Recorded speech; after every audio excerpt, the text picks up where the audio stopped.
attack. Rear attack my bricks. High Court, take care of my children. Take care of my children if something happens to me.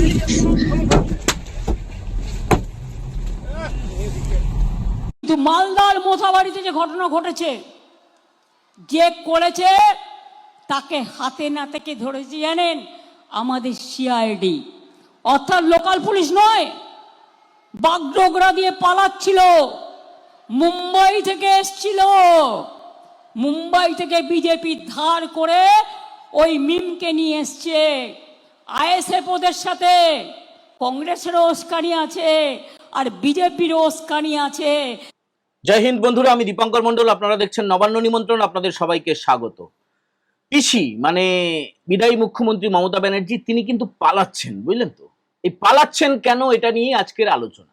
আপনাদের একটু মনে করিয়ে দিই, পিসি যখন ক্ষমতায় এসেছিলেন, মানে এই মমতা ব্যানার্জি যখন ক্ষমতায় এসেছিলেন 2011 সালে, তারপরে সবচেয়ে বড় কেলেঙ্কারিটা হয়েছিল সারদা কেলেঙ্কারি। সারদা কেলেঙ্কারিতে হাজার হাজার লক্ষ লক্ষ মানুষ প্রতারিত, চোখের জল, এবং তার সঙ্গে তৃণমূলের কতটা যোগ, একদম অবিচ্ছেদ্যভাবে যোগ, পিসির সঙ্গে যোগ, পিসির মন্ত্রীদের সঙ্গে যোগ, পিসির নেতাদের সঙ্গে যোগ, পিসির সাংসদদের সঙ্গে যোগ, এমএলএদের সঙ্গে যোগ। তারপরে আমরা দেখলাম এই পিসি কিন্তু সেই সারদা কর্তা সুদীপ্ত সেনকে পাকড়াও করেছিলেন। কেন করেছিলেন? তার কারণ সারদা কর্তা সুদীপ্ত সেন যদি মুখ খুলতে শুরু করেন তাহলে বিরাট বিপর্যয় নেমে আসবে। পিসি তারপরে একাধিক নেতাকে, তার একজন মাধ্যমিক পাস সাংসদ ছিলেন, মাধ্যমিক পাস, তার নাম বলার দরকার নেই, গা ঘিন ঘিন করে। তো সেই মাধ্যমিক পাস সাংসদকে পিসি কিন্তু গ্রেপ্তার করেছিলেন। খুব কান্না কাটি, চোখের জল, নাকের জল, প্রিজন ভ্যান চাপড়ানো, কার কথা বলছি বুঝতে পারছেন তো? পিসি তাকে গ্রেপ্তার করিয়েছিলেন, তার কারণ তিনি বলেছিলেন যে সারদার সবচেয়ে বড় বেনিফিশিয়ারির নাম হচ্ছে মমতা ব্যানার্জি। পিসির সঙ্গে মিটিং হয়েছিল, প্রচুর প্রমাণ রয়েছে। তিনি সংবাদ মাধ্যমের সামনে শুধু নয়, বিচারকের সামনে এই কথাগুলো বলেছিলেন, একদম সরকারি নথিতে রয়েছে। পিসির যে দলের একজন সাংসদ গ্রেপ্তার হয়েছিলেন তাপস পাল, তাকে নিয়ে যাওয়া হয়েছিল ভুবনেশ্বরে কারাগারের মধ্যে। সুদীপ ব্যানার্জিও ছিলেন, পিসি গিয়ে সুদীপের সঙ্গে দেখা করেছিলেন, কিন্তু তাপস পালকে ছেটে দিয়েছিলেন। তার দলের খুব গুরুত্বপূর্ণ প্রাক্তন শিক্ষামন্ত্রী পার্থ চট্টোপাধ্যায় যখন গ্রেপ্তার হয়েছিলেন, তখন পিসিকে বারবার ফোন করেছিলেন। ইডি যখন গ্রেপ্তার করছে যে রাতে, পিসিকে বারবার, মানে মমতা ব্যানার্জিকে বারবার ফোন করছেন, পিসি ফোন তোলেননি। অ্যাকচুয়ালি পিসি যখন তিনি বুঝে যান যে তিনি এবার পাঁকে পড়বেন, তিনি বিপদে পড়বেন, তখন সে যত বড় নেতাই হোক, যত ঘনিষ্ঠই হোক, যত টাকাই দিক, যত প্রাণপাতি করুক না কেন, পিসি তাকে ছেটে ফেলে দেন।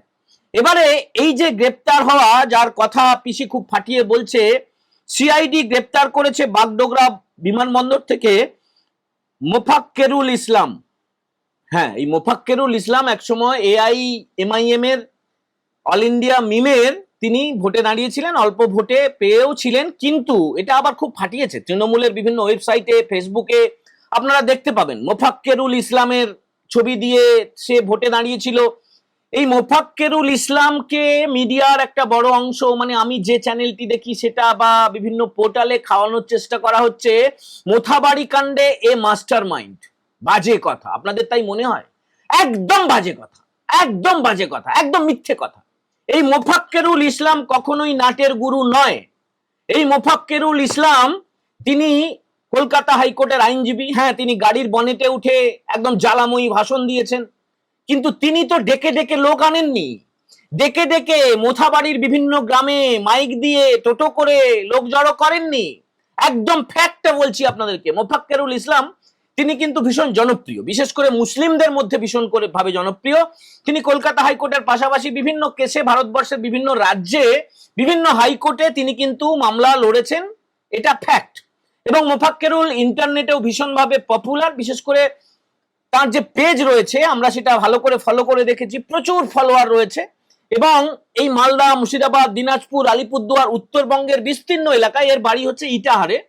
তো তিনি তার কাজের জন্য ওই রাস্তা দিয়ে যাচ্ছিলেন, এবং নেতা হওয়ার একটা ইচ্ছা থাকে সবার। দেখলেন যে জমায়েত হয়েছে, আর ইনি একদম ভেতর থেকে বিশ্বাস করতেন যে এই যে নাম এখনো পর্যন্ত অ্যাডজুডিকেশনে রয়েছে, এর পেছনে কোনো একটা ব্যাপার রয়েছে, গল্প রয়েছে, এবং তিনি তার বিরোধিতা করে মামলাও লড়েছেন এবং তিনি পাশেও ছিলেন। দেখুন, একটা বিরাট সংখ্যক মানুষের পাশে থাকাটা কখনো অপরাধ হতে পারে না। তো সেই উপলক্ষেই বা সেই দাবিতেই যখন একটা জমায়েত, তখন তিনি ভাষণ দিয়েছেন। এটা ফ্যাক্ট, তিনি জ্বালাময়ী ভাষণ দিয়েছেন, তিনি বেআইনি ভাষণ দিয়েছেন, এটা নিয়ে কোনো সন্দেহ নেই। কিন্তু এই যে একদম আমরা এপিসোডটা শুরু করলাম যে হাইকোর্ট যেন আমার সন্তানদের দায়িত্ব নেয়, একজন বিচারক বলছেন, তিনি যখন চলে যাচ্ছিলেন তখনও পর্যন্ত যারা তাড়া করেছিল, যারা বাঁশ ফেলেছিল রাস্তায়, যারা ঢিল মেরেছিল, যারা আটকে রেখেছিল, পানীয় জলটুকু পর্যন্ত দেয়নি, ঘন্টার পর ঘন্টা ধরে পণবন্দি করে রাখা হয়েছিল 7 জন বিচারককে।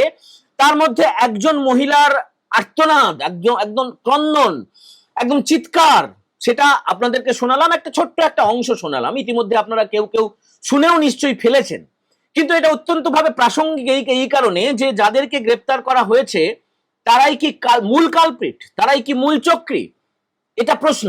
এখনো পর্যন্ত কিন্তু তৃণমূলের প্রত্যক্ষভাবে যারা ভোটে দাঁড়িয়েছে এবারে, যেমন সাবিনা, ইয়াসমিন, এর আগের এপিসোডে একাধিক নেতার নাম আপনাদেরকে বলেছি, তারা কি মূল চক্রী নাকি মোফাক্কেরুল বা আইএসএফ এর যিনি ক্যান্ডিডেট তারা মূল চক্রী, এটা ভালো করে বোঝার আছে। পিসি কেন একদম খুব তড়িঘড়ি করে তুলিয়ে নিল, পিসি তুলিয়ে নিল। দেখুন, মোফাক্কেরুল যিনি আইনজীবী, কি আর হবে, কিছুদিন থাকবেন জেলে, তারপরে বেল পেয়ে যাবেন, তারপরে তিনি নিশ্চয়ই মুখ খুলবেন।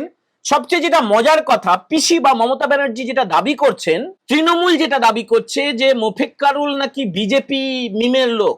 একাধিক ছবি, একাধিক ভিডিওতে দেখা যাচ্ছে যে তৃণমূল প্রার্থীকে জেতানোর আবেদন করছেন এই মোফাক্কেরুল, মমতা ব্যানার্জির জনসভায় উপস্থিত থাকছেন মোফাক্কেরুল, মমতা ব্যানার্জির সামনে তাকে একদম কাছে থেকে সেলফি তুলছেন এই মোফাক্কেরুল, তার বুকে তৃণমূলের ব্যাচ লাগানো। কিছুদিন আগে কলকাতা প্রেস ক্লাবে এসআইআর বিরোধী একটা সভা হয়েছিল, সেখানে মোফাক্কেরুল ছিলেন এবং তৃণমূলের তাবর নেতারা তারা উপস্থিত ছিলেন। তাহলে গল্পটা কি, কি ঢাকার চেষ্টা করছেন? আসলে পিসি এখন বুঝে গেছেন যে উত্তরবঙ্গ, বিশেষ করে একদম মুর্শিদাবাদ থেকে শুরু করে মালদা, দিনাজপুর, সমস্ত জায়গায় পিসি কিন্তু মুসলিম ভোট ব্যাংকটাকে হারিয়েছেন।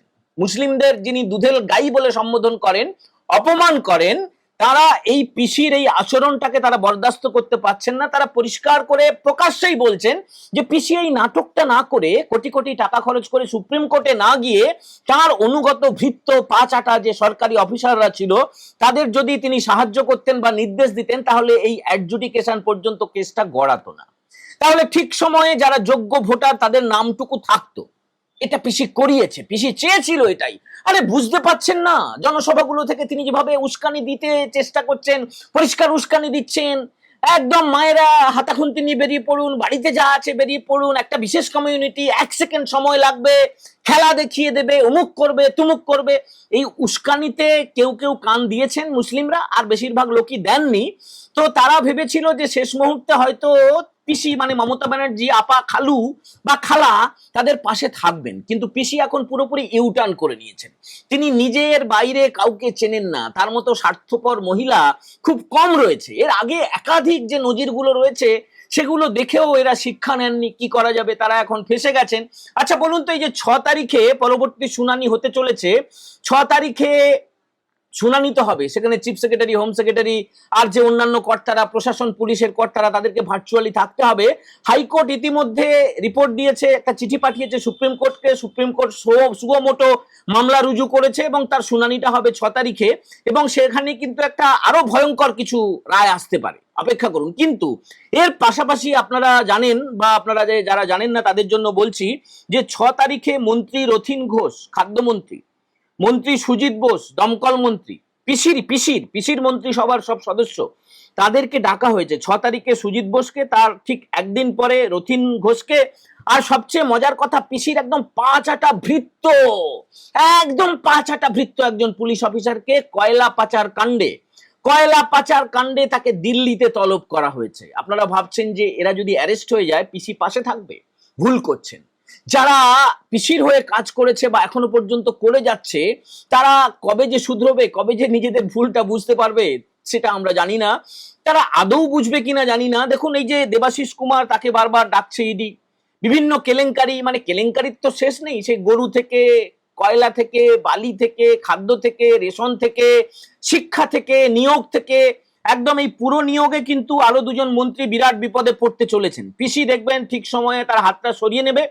চেনেন না, তিনি চেনেন না পরিষ্কার। পার্থ চ্যাটার্জির মতো লোকের ফোন তোলেননি, তিনি দলের মহাসচিব ছিলেন, তিনি কোটি কোটি টাকা তার বান্ধবীর খাটের তলা থেকে পাওয়া গেছে, তাহলে কত টাকা তিনি দলকে দিয়েছিলেন বা পিসিকে বা ক্যামাক্সিতে বা কালীঘাটে পৌঁছে দিয়েছিলেন, তারপরেও এবারে টিকিট পাননি। কিন্তু টিকিট বেশ কিছু চোরকে, দুর্নীতিগ্রস্ত লোককে টিকিট দিয়েছে তৃণমূল, পিসি দিয়েছে, পিসির একদম অনুগত যারা, যাদেরকে না দিলে নয় ভান্ডাটা ফান্ডা হয়ে যাবে, ভান্ডাটা কি বলবো উন্মুক্ত হয়ে যাবে, হাঁড়ির মুখ থেকে সরাটা সরে যাবে, সেই ভয়ে কিন্তু পিসি বেশ কয়েকজনকে টিকিট দিয়েছেন। এবারে যে পুলিশ কর্তারা পিসির হয়ে এতদিন ধরে যারা পা চেটে গেল, তাদেরকেও কিন্তু ইডি স্ক্যানারে রেখেছিল।